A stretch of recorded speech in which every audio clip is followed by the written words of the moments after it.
Hi అండి, welcome to my channel menu and my homely flavours. అందరూ ఎలా ఉన్నారు? బాగున్నారా? ఇవాళ మనందరికీ ఎంతో ఇష్టమైన పాలకూర పప్పు రెసిపీ చూపిస్తున్నానండి. ఈ పాలకూర పప్పు చేసుకోవడం చాలా ఈజీ అండ్ టేస్ట్ కూడా చాలా బాగుంటుంది. మనం పప్పు తిన్నప్పుడు ఆ కంఫర్ట్ వేరు కదండి, మనకి చాలా హాయిగా అనిపిస్తుంది.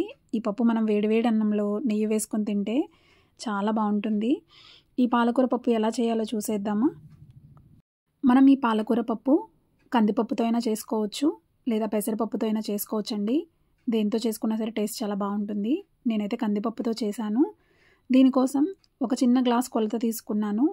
ఇందులో ఒక 2 గ్లాసులు కందిపప్పు తీసుకున్నానండి. ఒక ప్రెషర్ కుక్కర్ తీసుకొని 2 గ్లాసులు కందిపప్పు తీసుకొని ఈ పప్పు మంచిగా మనం ఒక 3-4 సార్లు మనం నీట్గా వాష్ చేసుకోవాలి. కంపల్సరీ మనం ఒక 3-4 టైమ్స్ వాష్ చేసుకొని ఒక అరగంట సేపు ఈ కందిపప్పు మనం నానబెట్టుకోవాలండి.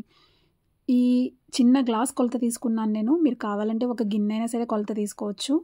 ఒక చిన్న గ్లాస్కి ఒక పెద్ద గ్లాస్ వాటర్ పోసుకోవాలి. అప్పుడు మనకి వాటర్ అనేది పర్ఫెక్ట్గా సరిపోతుంది. ఈ గ్లాస్ పెద్ద గ్లాస్తో నేను వాటర్ 2 గ్లాసెస్ పోసుకున్నాను. ఈ కందిపప్పు మంచిగా వాష్ చేసేసి 3 టైమ్స్ నానబెట్టేసుకున్నానండి ఒక అరగంట సేపు.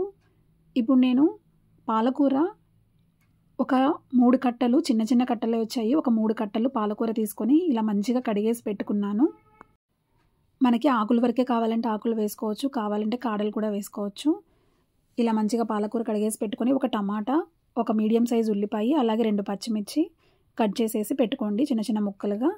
దాంతోపాటు ఒక చిన్న నిమ్మకాయ సైజ్ అంతా చింతపండు కూడా తీసుకోండి. మరీ ఎక్కువేం అవసరం లేదు, చిన్న నిమ్మకాయ సైజ్ సరిపోతుందండి మనం తీసుకున్న పప్పుకి. ఇప్పుడు వీటన్నిటిని మనం ఈ పప్పులో మిక్స్ చేసుకోవాలి. ఇప్పుడు ఈ కట్ చేసుకున్న పాలకూర అంతా పప్పులో వేసేయండి. పాలకూర చిన్న చిన్నగా తరుక్కోండి, అప్పుడు మనకి బాగుంటుంది, మరీ పెద్దగా కాకుండా. ఈ పాలకూర కాడలతో సహా వేసుకోవాలంటే వేసుకోవచ్చండి, అవసరం లేదనుకుంటే కాడలు తీసేసి మనం ఆకు వరకు కూడా వేసుకోవచ్చు. ఇప్పుడు ఇందులోనే కట్ చేసిన టమాటా ముక్కలు, అలాగే సన్నగా తరుక్కున్న ఉల్లిపాయ ముక్కలు, ఒక 3 పచ్చిమిర్చి, అలాగే ఒక చిన్న నిమ్మకాయ సైజ్ అంతా చింతపండు కూడా వేసేసుకోండి. ఇందులోనే ఒక స్పూన్, చిన్న స్పూన్తో ఒక స్పూన్ పసుపు వేసుకోండి. అలాగే ఒక 2 స్పూన్లు కారం వేసుకోండి. కారం అనేది మనం పచ్చిమిర్చి కారం అడ్జస్ట్ చేసుకుంటూ వేసుకోవచ్చు. పచ్చిమిర్చి ఎక్కువ వేసుకున్నప్పుడు కారం లైట్గా వేసుకోండి. మనకి పచ్చిమిర్చి తక్కువ వేసుకుంటే కారం ఎక్కువ వేసుకోవచ్చు. దీంతోపాటు ఒక స్పూన్ ఆయిల్ కూడా వేసేసి మనం ఒక 5 విజిల్లు వచ్చే వరకు మనం ప్రెషర్ కుక్ చేసుకోవాలండి. అప్పుడు మనకి పప్పు అనేది మంచిగా మెత్తగా ఉడుకుతుంది. ఒక 10 నిమిషాల తర్వాత నాకు 5 విజిల్లు వచ్చాయి. 5 విజిల్ తర్వాత ఈ ప్రెషర్ అంతా పోయే వరకు మనం కుక్కర్ పక్కన పెట్టేసుకొని చూసుకుంటే పప్పు మంచిగా ఉడికిపోయిందండి. ఇప్పుడు ఈ పప్పుని మనం పప్పు గుత్తితో మంచిగా మెత్తగా మెదిపేసుకోండి. ఇప్పుడు ఇదే టైంలో మనకి టేస్ట్కి తగ్గట్టు సాల్ట్ కూడా యాడ్ చేసుకోవాలి. ఒక 2 స్పూన్స్ సాల్ట్ వేసుకొని కొంచెం వాటర్ కూడా మన కన్సిస్టెన్సీని తగ్గట్టు మనకి చిక్కగా కావాలనుకున్నప్పుడు అలాగే తాలింపు పెట్టేసుకోవచ్చు. లేదు అనుకుంటే కొంచెం వాటర్ పోసుకొని మనం అడ్జస్ట్ చేసుకొని మంచిగా మ్యాష్ చేసేసుకోండి. ఇప్పుడు తాలింపు కోసం 2 స్పూన్ల ఆయిల్ వేసుకోండి.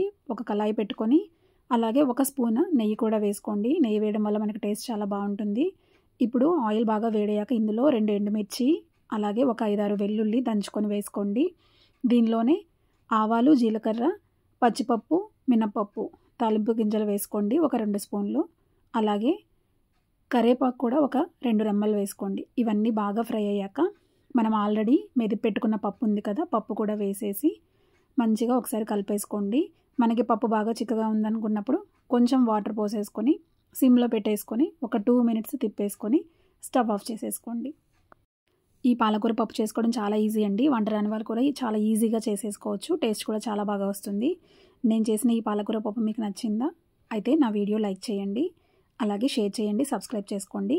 మరిన్ని మంచి మంచి రెసిపీస్ కోసం నా ఛానల్ సబ్స్క్రైబ్ చేసుకోండి. Thank you for watching my channel.